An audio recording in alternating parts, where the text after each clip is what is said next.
అందరికీ నమస్కారం. నా పేరు డాక్టర్ చిన్నబాబు సుంకవల్లి. హైదరాబాద్‌లో రోబోటిక్ సర్జికల్ ఆంకాలజిస్ట్‌గా ప్రాక్టీస్ చేస్తున్నాను.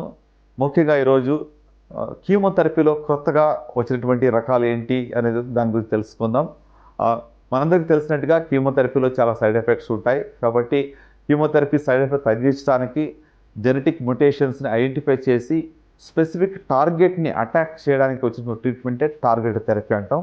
సో ఇటీవల లంగ్ క్యాన్సర్ కావచ్చు, స్టమక్ క్యాన్సర్ కావచ్చు, బ్రెస్ట్ క్యాన్సర్ కావచ్చు, వీటన్నిటిలో కూడా టార్గెట్ థెరపీ అనేటువంటిది చాలా కామన్‌గా వాడుతున్నాం. రిజల్ట్స్ బాగున్నాయి. సైడ్ ఎఫెక్ట్స్ చాలా తక్కువగా ఉన్నాయి.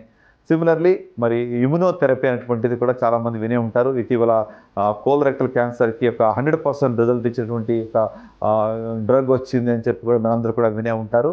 కానీ ఈ యొక్క మ్యుటేషన్ అనేటువంటిది 5% వాళ్ళలో 5% ఆఫ్ ది కోలోరెక్టల్ క్యాన్సర్‌లో మాత్రమే ఉంటుంది.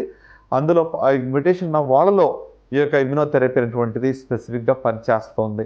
సో అలాగనే మరి కార్-టీ సెల్ థెరపీ అనేది కూడా కొత్తగా ఇటీవల మనం చూస్తున్నాం. బ్లడ్ క్యాన్సర్స్‌లో కావచ్చు, లేకుంటే మిగతా క్యాన్సర్‌లో కూడా బాడీ యొక్క ఇమ్యూనిటీని పెంచి ట్యూమర్‌ని అటాక్ చేసేటువంటి therapy called car-tea therapy, car-tea cell therapy అని అంటాము.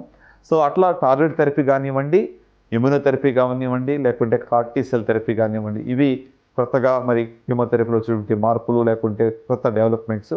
దీని ద్వారా మరి ఎంతో అవుట్‌కమ్స్ పేషెంట్స్‌కి చాలా బాగా వస్తా ఉన్నాయి. ఈ యొక్క వీడియో వాచ్ చేసినందుకు మీ అందరికీ కూడా ధన్యవాదాలు.